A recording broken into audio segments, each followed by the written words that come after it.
Sebenarnya di peringkat komuniti falak antarabangsa, memang ada usaha untuk kita menyatukan takwim hijrah kita ni, kerana rasanya kalau nak dibandingkan dengan kalender Gregorian kan, kalender Gregorian ni dia fix dan tetapi isunya ialah mungkin dalam Islam ni awal bulan ditentukan dengan kenampakan anak bulan. Dan kenampakan anak bulan ni bukan satu kerja yang mudah, bukannya bulan tu besar, kita nak cari lokasi anak bulan tu kat mana, itu pun satu isu juga. Kepakaran-kepakaran yang ada untuk mengukur kedudukan bulan, saiz bulan, itu pun another set of skills yang kena ada. Jadi dengan sebab itu, sebenarnya possible tak kalau kita nak menghasilkan satu sistem kalender yang nampak padu dah, nampak tidaklah berpecah belah kan, tak ada nampak macam ada missing puzzle, missing card somewhere in the middle. Orang lain raya hari ni, ada tengah-tengah tu pula ada yang raya esok. Jadi jawapannya possible. Tetapi kena faham, dia tak boleh jadi seperti mana kalender Gregorian yang mana kalau contohnya kalau masuk 1 Januari daripada timur sana, daripada negara belah timur, Timor Leste, sampailah ke negara US, negara benua Amerika sana, dia standard 1 hari bulan.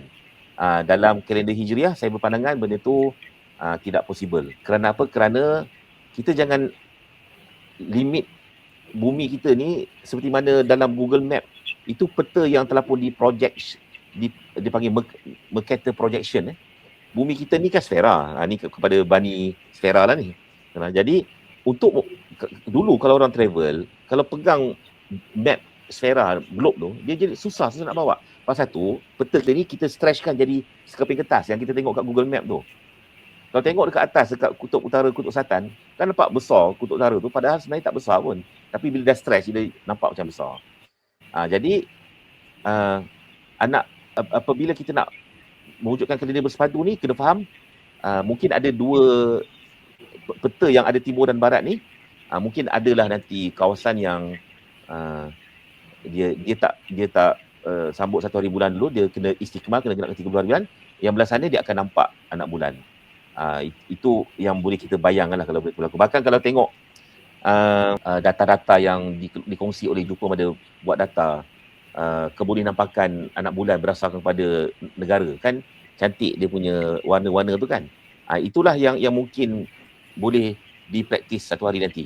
Yang keduanya, persoalan adakah untuk menentukan 1 hari bulan, setiap bulan kita akan lihat anak bulan. Macam saya sebut tadi, untuk tujuan penghasilan kalender setahun, kita akan menggunakan hisap lah, hisap imkanul ru'yah, calculation.